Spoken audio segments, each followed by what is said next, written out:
Assalamualaikum, masih lanjut kita ngerjain akuntansi. Kali ini kita mau bahas jurnal pembalik.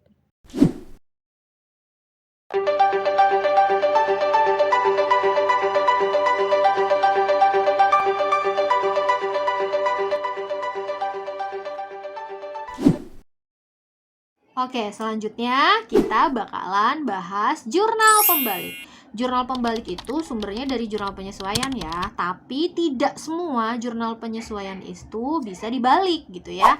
Hanya ada 4 kategori. Jadi sebenarnya tinggal ikutin formulanya aja. Jika jurnal penyesuaiannya adalah dibayar di muka dengan pendekatan beban, apapun itu, misalnya asuransi, ataukah bisa apa aja ya. Kan jurnal penyesuaiannya seperti ini baru bisa jadi jurnal pembalik. Jurnal pembalik itu di 1 Januari berarti 2021, karena ini 31 Desember 2020. Ini tinggal dibalik.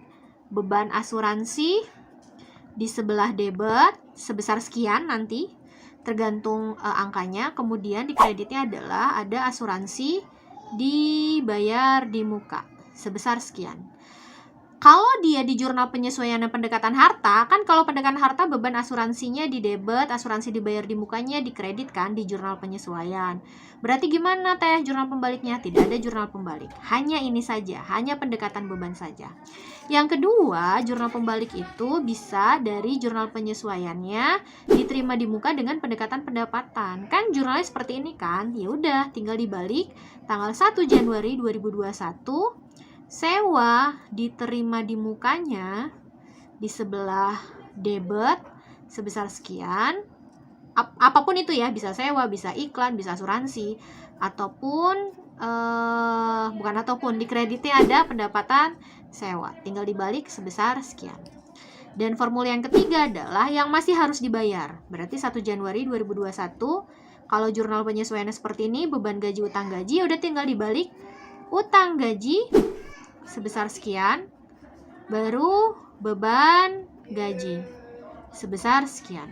Dan yang terakhir adalah yang masih harus diterima. 1 Januari, pendapatan iklannya di debit, pendapatan iklannya di debit, di kreditnya adalah di utang iklan.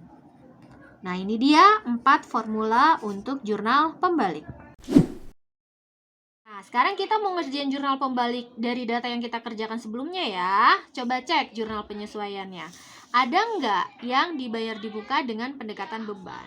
Ini tidak bisa dibalik, ini tidak bisa dibalik, ini pendekatan harta tidak bisa dibalik, ini tidak bisa dibalik, ini yang bisa dibalik ya. Jadi yang bisa dibalik adalah yang ini nih, yang dibayar di muka dengan pendekatan beban. Berarti tanggal 1 Januari 2023, karena ini 2022, di debitnya ada beban iklan sebesar 120.000, di kreditnya ada iklan dibayar di muka sebesar 120.000.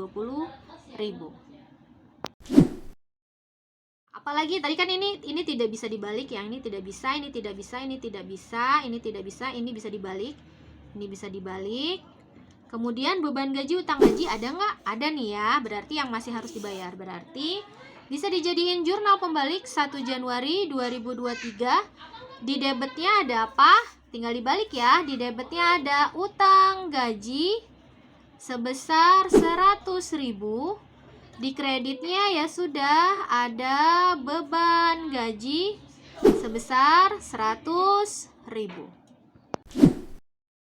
Nah, ini berarti tadi bisa dibalik ya, yang beban gaji, utang gaji pun ini bisa dibalik. Bagaimana dengan yang terakhir, sewa diterima di muka?